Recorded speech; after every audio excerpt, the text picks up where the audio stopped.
وصفة اليوم من ألذ وصفات الدجاج اللي ممكن تجربونه، اللي هي مسخن الدجاج بالقرصان البر وقدمت معها صلصة الطحينة الباردة.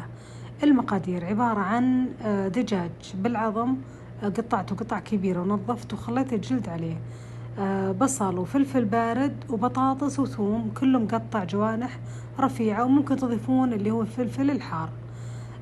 زيت زيتون كمية وفيرة، وأهم شي بمسخن زيت الزيتون، بابريكا حارة وفلفل أسود وسماق وملح. هذه هي مقادير وصفة اليوم. نبدأ بسم الله. جبت صينية الفرن وحطيت البصل والفلفل البارد والثوم وحطيت البطاطس.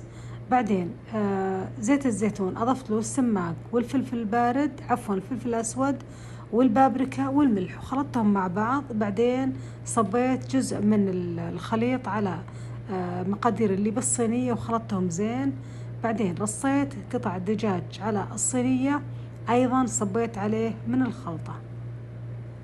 بعدين غطيتها بورق الزبدة والقصدير ودخلتها الفرن أنا شغلته قبل على أعلى حرارة 250 درجة مئوية من الأسفل بس، لمدة 45 دقيقة لين تستوي الدجاجة.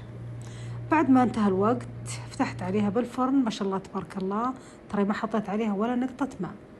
طلعتها وخليتها على جنب. جبت القرصان البر الرطب، وممكن تحطون القرصان الناشف، خبز شراك، خبز التورتيلا، خبز عادي. دهنته بخلطة زيت الزيتون، وبعدين قطعته قطع كبيرة وحطيته على كامل الصينية.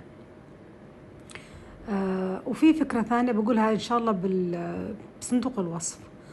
بعد ما انتهيت رصيت الدجاج عليه، والمرقة هذه اللي باقية أيضا صبيتها على طبقة القرصان. دخلتها الفرن مرة ثانية بدون ما أحط عليها قصدير من أسفل لين تحمرت وتشقرت وصار فيها زي القرارة من تحت، وشغلت عليها من فوق لين تحمرت الدجاجة. ما أحكي لكم عن المنظر، عن القرمشة، عن الطعم. يا بنات الوصفة هذه من ألذ الوصفات اللي ممكن تجربونها.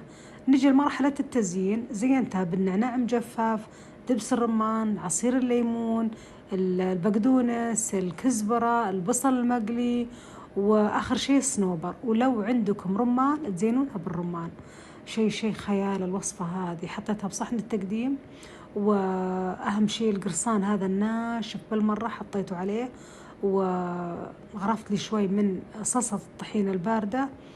الطبق لذيذ لذيذ، ضروري كلكم تجربونه. صحة وعافية وهنا يا ربي على كل اللي يطبقون الوصفة. تأكدوا أنها من أجمل وصفات الدجاج.